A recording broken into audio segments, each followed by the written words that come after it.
નમસ્કાર દર્શક મિત્રો, હું શીતલ મહેતા ન્યૂઝ ઓફ કચ્છમાં આપનું સ્વાગત છે। જોઈએ આજના સમાચાર। સુરતમાં જીવદયાથી પ્રેરાઈ 4 મિત્રોએ અનોખા પતંગ બનાવ્યા।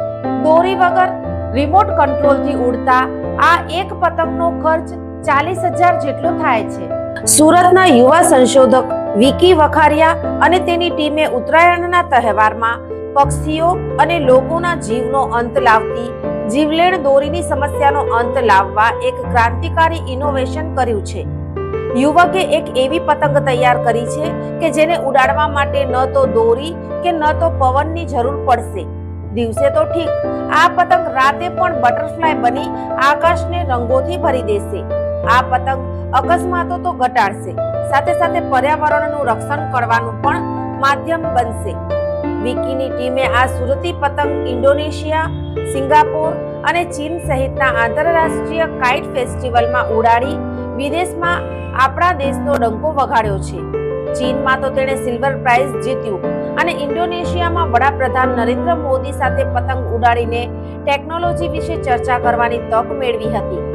વિકીએ આ પતંગના ઇનોવેશન વિશે વાત કરતા જણાવ્યું હતું કે દર વર્ષે મકર સંક્રાંતિમાં આકાશ રંગબેરંગી પતંગોથી ભરાઈ જાય છે, પણ એની સાથે જોડાયેલી દોરી પક્ષીઓ અને નિર્દોષ લોકો માટે જીવલેણ સાબિત થતી હોય છે।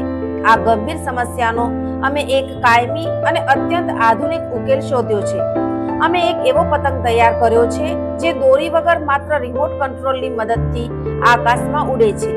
તેમણે વધુમાં જણાવ્યું હતું કે એક દિવસ જ્યારે અમે મિત્રો સાથે બેઠા હતા ત્યારે સમાચારમાં વાંચ્યું કે કાચ પાયેલી દોરીથી અનેક પક્ષીઓ ઘાયલ થાય છે અને વાહન ચાલકોના ગળા કપાવવાની ઘટનાઓ બને છે। આ જાણીને અમને ખૂબ દુઃખ થયું। અમને વિચાર આવ્યો કે શું પતંગને દોરી વગર ઉડાડી શકાય? બસ આ એક વિચારમાંથી જ રિમોટ કંટ્રોલ પતંગની સફર શરૂ થઈ। અમારો હેતુ મનોરંજનની સાથે સુરક્ષાનો છે। જો આ પ્રકારના ઇનોવેટિવ પતંગોનો વ્યાપ વધશે તો ભવિષ્યમાં ઉત્તરાયણ દરમિયાન થતા અકસ્માતમાં મોટો ઘટાડો લાવી શકાશે।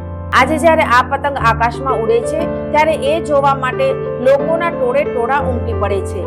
આ પતંગ માત્ર આકાશમાં ઉડતું એક સાધન નથી, પરંતુ ટેકનોલોજી અને માનવીય સંવેદનાનો એક અદ્ભુત સંગમ છે। 4 અલગ અલગ ડિઝાઇનમાં આ પતંગો બનાવવામાં આવ્યા છે। અત્યાર સુધીમાં કુલ આવી 15 થી વધુ પતંગો બનાવ્યા છે। એક પતંગ બનાવવાનો ખર્ચ 40 થી 45,000 જેટલો થાય છે। આ સફળતા પાછળ ટીમની અથાગ મહેનત રહેલી છે।